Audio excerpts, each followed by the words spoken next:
Imagine a seguinte cena: um homem que aos poucos desvia o dinheiro do futuro da família para construir um ninho de mentiras com outra mulher. Enquanto isso, a esposa, cega pela confiança, só descobre a traição quando a realidade bate a porta literalmente. Mas o que ela viu naquele apartamento recém-decorado foi tão chocante que se gravou em sua memória para sempre. Antes de seguirmos, porém, pense bem: quantas vezes deixamos passar detalhes que poderiam nos salvar de um desastre?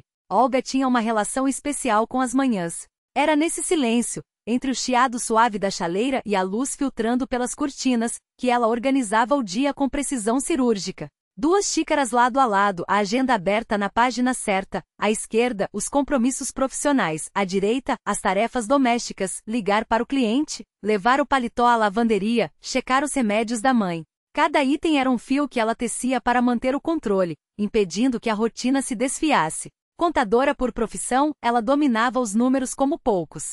Para Olga, eles não mentiam, revelavam dívidas, saldos e, acima de tudo, verdades inconvenientes. Seu marido, André, era o oposto. Detestava planilhas, prazos e qualquer coisa que cheirasse a burocracia. Vivia de sonhos grandiosos: este projeto vai decolar, aquele contrato é a virada, mas raríssimas vezes eles saíam do papel. Quando as coisas davam errado, ele se fechava no mutismo, culpava o mundo e se refugiava na cozinha com uma xícara de chá, como se o vapor pudesse dissolver suas frustrações. Casados há 15 anos, eles dividiam um apartamento herdado, modesto mas aconchegante. Olga adorava a ampla janela, que servia de mesa improvisada para seus cálculos. André, a televisão. Economizar para um lar próprio sempre foi um plano mútuo, quase um ritual. Ela guardava cada centavo de seus honorários, sem alarde, enquanto ele, com uma procuração em mãos, tinha acesso ao dinheiro, um acordo que na época parecia apenas prático, até que a primavera trouxe as primeiras rachaduras. André passou a chegar mais tarde, justificando com reuniões. O celular vivia virado para baixo, e seu tom de voz, antes calmo, agora carregava uma tensão estranha, como se cada palavra fosse um fio prestes a arrebentar. Nos fins de semana, sumia por horas, e Olga, criada para engolir perguntas, se limitava a observar. Se você começa a caçar alguém por migalhas de verdade, acaba perdendo tudo, pensava. Melhor esperar pelos fatos. O primeiro deles chegou como um soco no estômago. Uma ligação do banco confirmando uma transferência vultosa para uma designer de interiores. Ao questionar, ouviu a fria confirmação: pagamento por serviços em um apartamento, seguido do endereço de um daqueles prédios novos que eles mesmos haviam admirado em passeios, sonhando em morar ali com vista para o parque. Olga pediu os comprovantes por escrito. Entre papéis e notas fiscais, a assinatura eletrônica de André saltava aos olhos, amparada pela procuração que ela mesma havia autorizado. Não ligou para ele. Não gritou. Guardou tudo em uma pasta e, com mãos firmes, abriu o notebook. Pelos serviços públicos, solicitou a certidão da matrícula do imóvel. Quem era o dono daquele apartamento? Havia hipotecas? A resposta não demorou. O contrato preliminar de compra e venda estava no nome de André. A propriedade ainda não estava registrada, detalhe crucial. O segundo fato veio quando revisou a movimentação da conta conjunta. Pagamentos em cascata, entrada do imóvel, reforma, móveis planejados, instalação de portas. Cada débito carimbado com a mesma justificativa: execução por procuração. Foi então que Olga sentiu o peso se instalar no peito, não pela perda financeira, mas pela traição silenciosa, pela vida que ele construía às suas costas, sem uma única palavra. Naquela noite, André chegou eufórico, falando de negociações e planos. Ela ouviu em silêncio, assentindo no momento certo. Não era a hora para emocionais, essas só queimavam pontes. Precisava de fatos. No dia seguinte foi pessoalmente ao banco. Com voz serena, pediu o cancelamento imediato da procuração e bloqueou saques acima de um limite sem sua presença. A atendente, atenta, perguntou o motivo. Preciso garantir que grandes decisões sejam discutidas antes, respondeu, sem rodeios. Saí de lá com a segurança de que, dali em diante, cada centavo seria controlado. O próximo passo foi o escritório de Anton Pavlovich, um advogado que prezava pela objetividade. Ele ouviu, analisou os documentos e foi direto ao ponto. O imóvel ainda não está registrado em nome dele. Isso é vital. Com a procuração revogada, eles tinham vantagem.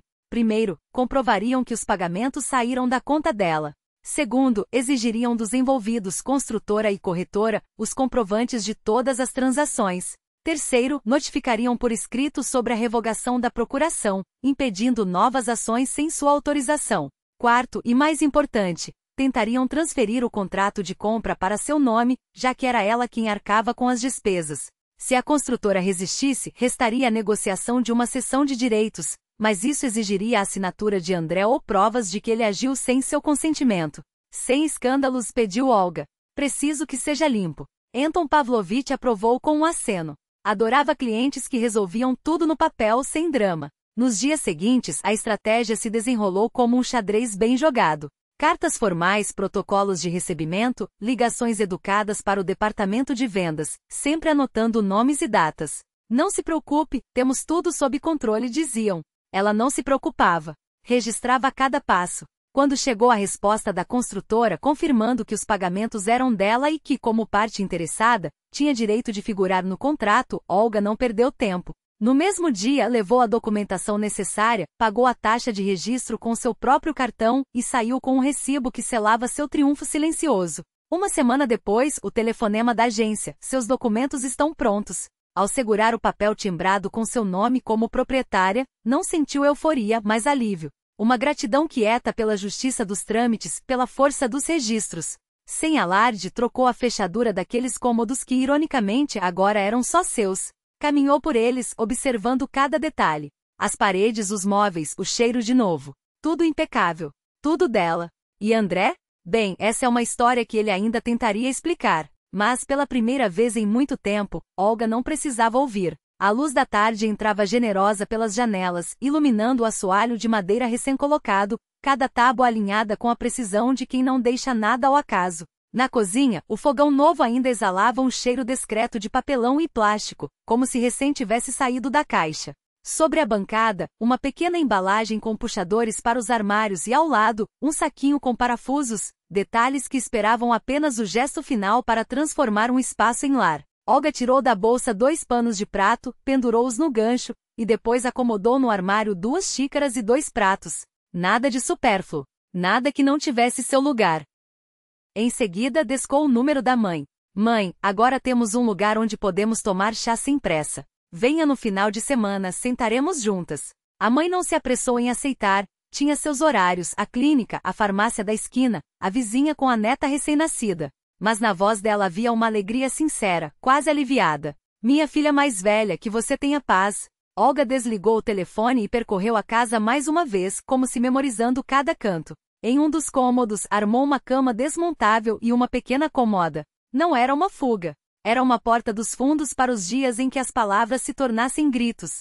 Enquanto isso, André agia como um homem cujo plano segue impecável. Chegava em casa com sacolas de lojas de construção, ria ao telefone, prometia a alguém que em breve mostraria o resultado. Olga sabia que mais cedo ou mais tarde, ele traria sua versão da verdade para dentro daquele apartamento e esperaria aplausos. Ela não planejava dar-lhe um espetáculo, planejava recebê-lo. O dia marcado chegou. De manhã, André estava incomumente arrumado. Camisa engomada, colônia que só usava em ocasiões especiais, as chaves girando nervosas entre seus dedos.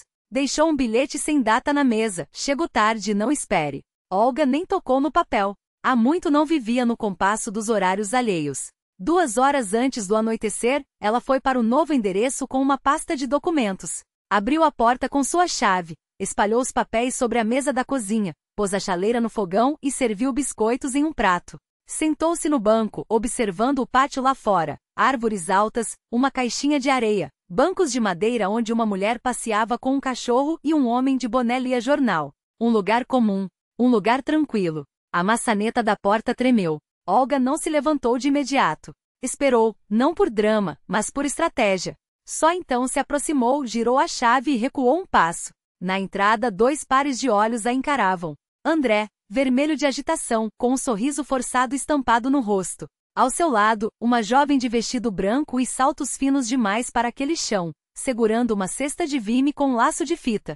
Olga, disse ele não como cumprimento, mas como quem interroga o destino. Boa noite, respondeu ela, serena. Ah, era esse o nome da moça, lançou um olhar avaliador, primeiro em Olga, depois para o interior do apartamento. Nós viemos ver o André, disse, e na voz havia uma nota possessiva, de quem já se considera dona. Pelo novo lar. Podem entrar. Olga afastou-se. A cozinha ficava à direita. Eles avançaram. André não tirou os sapatos. Olhava ao redor como se buscasse algo crucial, algo que provasse sua razão de estar ali. A linha, porém, estava no armário. A linha estava nos papéis sobre a mesa. A cesta foi depositada com cuidado, mas os olhos já caíram sobre a pasta aberta. Em letras nítidas no topo, extrato do Registro Único de Imóveis. Abaixo, o nome completo de Olga. Proprietária. André seguiu seu olhar. O sorriso desmoronou. Os lábios afinaram-se, os dedos pesaram como chumbo. O que começou e não terminou. Documentos, disse Olga sem alterar o tom. Retirei no cartório na semana passada. A propriedade está registrada em meu nome. O pagamento saiu da minha conta. A procuração que você usava para assinar em meu lugar, revoguei. Um silêncio. O construtor não fez objeções. Afinal, todos sabiam. Por isso o processo de registro foi encaminhado com meus dados. Você não teve tempo. A linha tremeu. A cesta de apareceu ganhar peso. Ou seja, isto não é a casa dele? Ela murmurou mais para si mesma. Não, confirmou Olga. É minha. Comprada com meu dinheiro. Durante o casamento, qualquer juiz a consideraria bem comum. Mas agora ela fez uma pausa, indicando as fechaduras, a chaleira, os papéis. O registro é meu. As chaves também. André golpeou a mesa com as palmas, os dedos brancos de tensão. Olga, nós sonhamos juntos. Eu só queria adiantar as coisas. Adiantar o quê? Ela perguntou calma. Encher de móveis novos uma vida que não era sua? Me colocar diante de um fato consumado? Me convencer de que eu era ingênua e você esperto? Ele desviou o olhar. A linha ajustou o colar, como se aquele gesto pudesse consertar o que desmoronava. Não vou gritar, disse Olga. Nem farei cena. Não é do meu feitio. Cenas são para quem só tem palavras como escudo. Eu tenho papel timbrado. E soluções simples. Ela não dividiria aquele apartamento com ele à força. Fariam tudo nos trâmites corretos. Se quiser, redigimos um acordo. Não tirarei de você o que nunca foi seu. Levarei apenas o que é meu. O silêncio de André foi um abismo. A cesta de A agora pesava como uma âncora. E isto? Olga deslizou sobre a mesa 2 folhas. Extratos das transferências do nosso conta conjunta no último ano. Todas as parcelas desta casa. Todas as procurações. Com carimbo do banco. A que você usou está cancelada. Ela poderia denunciá-lo por uso indevido. Mas não o faria. Isso foi combinado um dia. Agora não mais. Você não precisa temer a polícia. Só a si mesmo. Você sabia há quanto tempo? Ele perguntou, a voz rouca. O suficiente, respondeu Olga. O suficiente para não estragar minha vida com raiva, nem a sua com consequências tolas. Fiz o que era certo. Agora tenho chaves, uma chaleira e silêncio. Você decide o que fazer com isso. A linha engoliu em seco, varreu o apartamento com um último olhar, desta vez calculista. Ele é seu, disse André seca. Eu vou. Me ligue quando resolverem. Virou-se, os saltos ecoando no corredor. Até logo. Olga assentiu. Até nunca. Quando a porta se fechou, o ar na sala parece ter se expandido. André sentou-se à mesa, os olhos fixos na xícara, nos biscoitos, na janela. Conseguiu os documentos tão rápido, murmurou tentando um sorriso torto. Eu não pensei. Não pensou, completou Olga. Não pensou nos papéis. Não pensou em mim. Pensou que eu era boa demais para desconfiar, ingênua demais para agir. Sou boa. Entendo. E não sou ingênua. Não haveria brigas. Haveria vida. Simplesmente com honestidade. Ele calou-se. Ela serviu-lhe chá. Beba. Depois vamos. As chaves ficariam com ela. Aquele endereço só seria acessível a André quando, e se, ela permitisse. Agora não é hora. O caminho de volta foi mudo. O ar esfriara. No pátio do prédio antigo, vizinhas comentavam o tempo. Dentro da cozinha deles, tudo estava como antes, menos o ar. Limpo, leve, como depois de uma chuva que lava o que não presta. Naquela noite Olga dormiu em paz. André não. Revolveu-se, suspirou, levantou-se para beber água. Pela manhã anunciou que precisava pensar. Pense, ela respondeu. Mas pense sozinho. Não jogo com apostas. 2 dias depois, chegou com um papel, pedido de férias sem remuneração. Depois, trouxe um contrato de trabalho novo, feio, prático, de uma empresa onde se pagava por hora trabalhada. Pediu ajuda para organizar um plano de pagamento das dívidas antigas. Olga sentou-se ao seu lado, traçou linhas em um caderno, escreveu em letras grandes, prazo, valor, comprovação. Ele assinou embaixo. Concordo. E não era para o juiz, não era para provar nada a ninguém. Era para eles.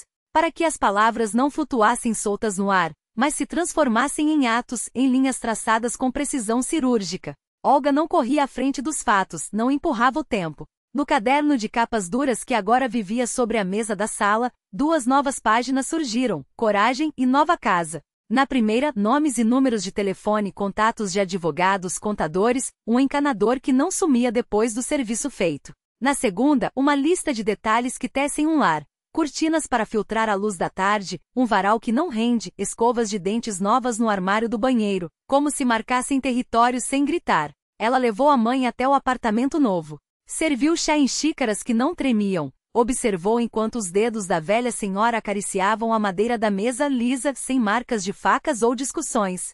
Está quieto aqui, murmurou a mãe. Sim, respondeu Olga, cortando uma fatia de pão com gesto firme. O silêncio é o que eu sei segurar melhor. Não era uma ameaça, era um fato. Como saber quando a massa do pão está no ponto ou quando um contrato não tem brechas? As semanas passaram e Andrei começou a chegar em casa no horário. Às vezes faltava dinheiro, mas ele engolia o orgulho e assumia plantões extras sem reclamar. Não falava mais no projeto da vida, não aparecia sem avisar na porta do novo endereço. Uma única vez perguntou: posso entrar? Só para sentar um pouco. Ainda não, ela respondeu, sem levantar os olhos do extrato bancário. Quando terminarmos com os papéis. Ele assentiu sem ressentimento, como se finalmente entendesse que algumas portas só se abrem com chaves, e que dessa vez a chave não estava com ele. Foi no fim do verão que foram juntos ao escritório do advogado. Anton Pavlovich ouviu os dois em silêncio, desdobrou pastas sobre a mesa como um cirurgião exibindo instrumentos. Aqui a partilha por via judicial.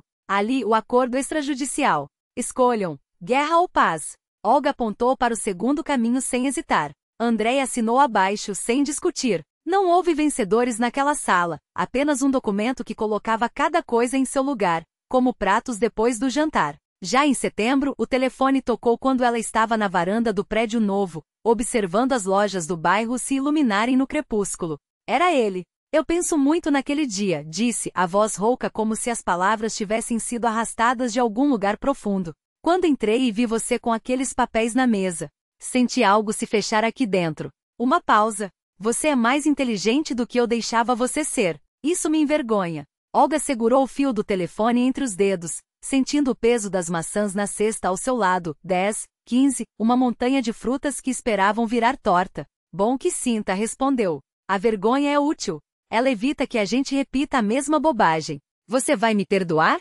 Perdoar, sim. Esquecer, não. E está certo assim. Porque a memória também é ordem, um arquivo que não se apaga só porque dói. Não fechei a porta para sempre, continuou, enquanto descascava uma maçã em tiras finas precisas. Mas agora ela tem tranca. E a chave está comigo. Do outro lado, um suspiro. Entendido. Ela desligou. Na cozinha a chaleira começava a chiar. As maçãs, alinhadas como soldados sobre a tábua, esperavam pelo açúcar e pela canela. Olga trabalhava sem pressa, como quem sabe que o segredo de um bom bolo, e de uma boa vida, está nos ingredientes certos, na medida exata, no forno pré-aquecido. Às vezes imaginava como teria sido se tivesse gritado naquele dia, se tivesse jogado pratos contra a parede, se tivesse dado ao mundo o espetáculo esperado. Olha só, a esposa histérica, o marido traído, o final previsível. Teriam sobrado cacos no chão e um silêncio diferente, oco, amargo, cheio de sombras que se arrastam.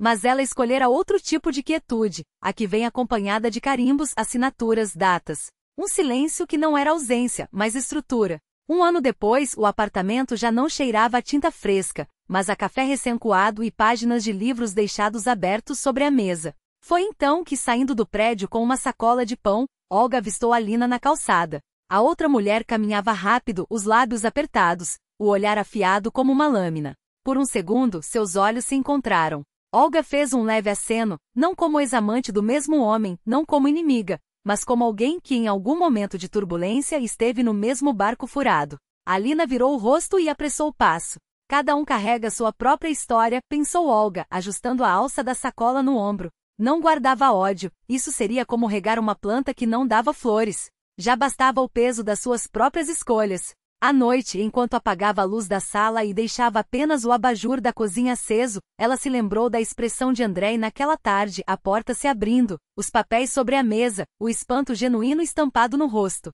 As pessoas esquecem as palavras ditas em dias assim, mas nunca esquecem a imagem. O momento em que o chão parece se abrir e revelar algo que sempre esteve ali, só não haviam olhado direito. Ele se lembrava não pelo medo da punição, mas porque pela primeira vez viu nela uma firmeza que não precisava de gritos para ser ouvida. Isso, no fim, era o que Olga levava daqueles meses. O respeito não se conquista com volume, mas com clareza. Com filas de números que batem certo, com contratos sem rasuras, com a capacidade de não afundar na lama quando a batalha começa. E, acima de tudo, com a habilidade de colocar trancas onde antes havia portas escancaradas. Ela apagou o abajur. O chá havia esfriado, os pardais há muito haviam se calado. No vidro da janela seu reflexo não sorria com triunfalismo nem com amargura. Era um sorriso simples, de quem ouve no próprio silêncio não um vazio mas uma fortaleza. E que sabe, se a vida tentar novamente sussurrar por trás das costas, terá à mão não apenas a coragem mas as provas, os recibos, as cláusulas bem redigidas, tudo o que é preciso para virá-la de frente e olhá-la nos olhos.